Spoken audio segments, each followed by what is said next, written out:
Kali ini kita akan bahas tentang turunan parsial dari fungsi multivariabel.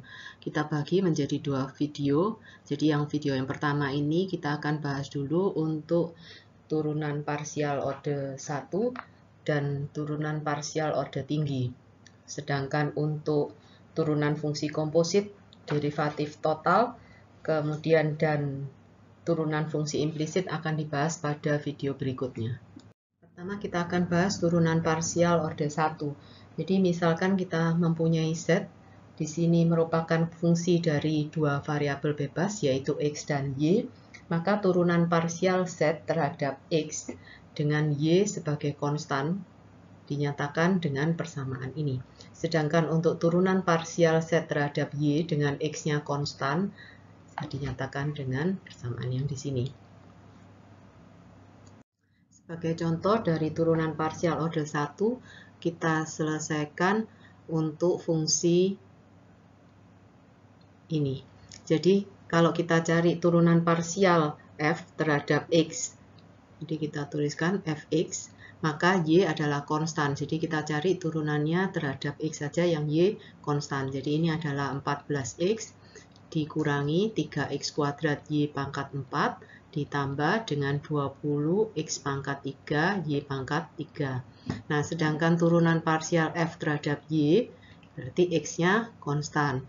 Jadi kita dapatkan hasilnya minus 4x pangkat 3 y pangkat 3 ditambah dengan 15x pangkat 4 y pangkat 2. Untuk menambah pemahaman Anda tentang turunan parsial orde 1, Anda bisa mengerjakan 4 soal di bawah ini. Berikutnya untuk turunan parsial orde tinggi. Jadi kalau fungsi f di sini merupakan fungsi dari x dan y, diturunkan secara parsial terhadap x, kita dapatkan hasilnya yaitu fx. Sedangkan untuk kita turunkan terhadap y dengan x-nya konstan, kita dapatkan fy. Jadi seperti yang sudah kita pelajari pada slide sebelumnya untuk turunan parsial orde 1. Untuk turunan parsial orde selanjutnya, jadi untuk yang orde 2, berarti untuk orde 1 ini kita turunkan lagi. Kita turunkan terhadap x, maka fx ini akan menjadi fxx, jadi diturunkan 2 kali. Sedangkan kalau fx tadi diturunkan terhadap y, kita nyatakan dengan fxy. Dan untuk fy bila diturunkan terhadap x, kita nyatakan dengan fyx. Dan fy kalau diturunkan terhadap y, maka kita nyatakan dengan fyy. Sedangkan untuk turunan parsial orde 3 dan seterusnya, kita lakukan dengan cara yang sama. Kita coba untuk contoh yang kedua. Jadi kita mempunyai fungsi f, dinyatakan dengan persamaan ini, maka untuk mendapatkan fxx dan fxy, pertama-tama kita harus cari dulu turunan pertama dari f diturunkan parsial terhadap x. Sehingga kita dapatkan hasilnya adalah 3x kuadrat ditambah dengan 20x pangkat 4 y pangkat 3. Nah, setelah kita dapatkan turunan pertama dari f terhadap x, maka kita dapat mencari fxx. Jadi fx ini kita turunkan lagi terhadap x. Jadi kita dapatkan hasilnya 6x ditambah dengan 80x pangkat 3 y pangkat 3. Nah, sedangkan untuk mendapatkan fxy, maka dari fx ini kita turunkan terhadap y. Jadi kita dapatkan hasilnya, karena di sini 3x kuadrat, kalau diturunkan terhadap y, maka x ini adalah konstan. Jadi kita dapatkan hasilnya adalah 60x pangkat 4 y pangkat 2. Sedangkan untuk mencari fyx dan fyy, berarti kita perlu mendapatkan hasil dari turunan f terhadap y terlebih dahulu.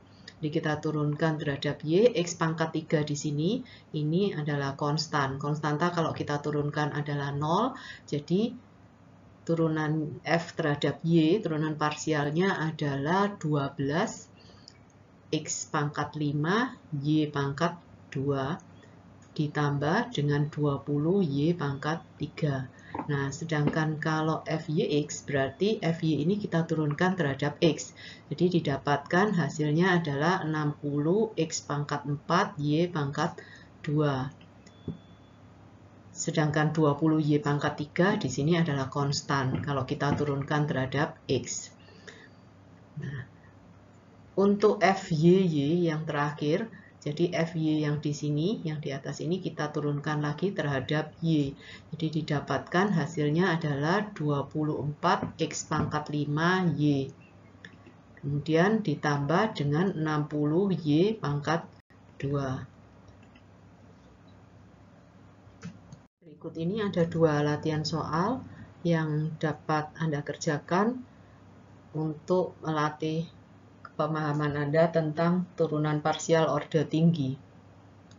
Sebagai tambahan, diketahui bahwa untuk Fxy ini sama saja dengan Fyx. Bisa kita coba dengan contoh yang di sini.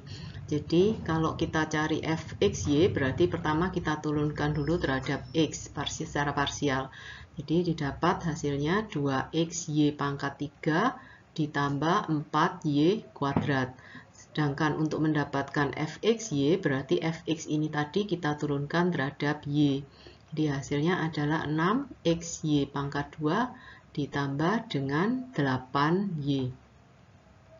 Nah, ini adalah untuk Fxy. Sedangkan untuk Fyx berarti mula-mula kita turunkan dulu, F ini kita turunkan terhadap y. Jadi didapat hasilnya 3x kuadrat y pangkat 2 ditambah dengan 8xy. Nah, kemudian Fy ini tadi kita turunkan terhadap X. Jadi kita dapatkan hasilnya 6xy kuadrat ditambah dengan 8y. Jadi kita lihat di sini Fxy sama dengan Fyx. Demikian juga untuk yang kedua dan ketiga. Kita coba dulu yang untuk yang ketiga. Kedua sama. Caranya bisa kita cobakan sebetulnya dengan contoh yang di sini. Nah, untuk F merupakan fungsi dari X, Y, Z ini, untuk kita mencari F, Y, X, Y, berarti mula-mula kita cari F, Y dulu. Untuk F, Y berarti F ini kita turunkan terhadap Y, sedangkan X dan Z-nya adalah konstan. Jadi 12X kuadrat Y kuadrat Z ditambah dengan 12X Y Z kuadrat. Nah, untuk Fyx berarti Fy ini kita turunkan terhadap X. Kalau kita turunkan terhadap X, Y dan Z adalah konstan. Jadi 24XY kuadrat Z ditambah dengan 12YZ kuadrat. Nah, sedangkan Fyxy berarti Fyx ini kita turunkan terhadap Y. Jadi didapat hasilnya 48 X, Y, Z ditambah dengan 12Z kuadrat. Ini yang pertama. Untuk yang Fxy berarti kita perlu mencari Fx dulu. Untuk Fx berarti dari fungsi F ini tadi kita turunkan terhadap X terlebih dahulu. Jadi 8xy pangkat 3z ditambah dengan 6y kuadrat z kuadrat. Untuk Fxy berarti Fx ini kita turunkan secara parsial terhadap y, x dan z-nya konstan. Jadi kita dapat hasilnya 24xy kuadrat z ditambah 12y z pangkat 2. Untuk Fxy berarti Fxy ini kita turunkan lagi terhadap y. Didapat hasilnya 48xy z ditambah dengan 12z kuadrat. Ini. Sedangkan yang terakhir untuk Fyx berarti dari Fy yang di sini kita turunkan dulu terhadap y. Jadi kalau kita turunkan terhadap y didapat hasilnya 24x kuadrat y z ditambah dengan 12x z Z kuadrat. Dan untuk FYYX, berarti FYY ini kita turunkan secara parsial terhadap X. Dapat hasilnya 48XYZ ditambah dengan 12Z kuadrat. Jadi dari ketiga hasil ini, kita tahu bahwa FYXY sama dengan FXYY dan sama dengan FYYX. Untuk yang kedua ini bisa Anda coba dengan contoh soal yang di sini. Demikian materi kita untuk turunan parsial fungsi variabel. Untuk video yang pertama, kita lanjutkan materi turunan parsial pada video berikutnya.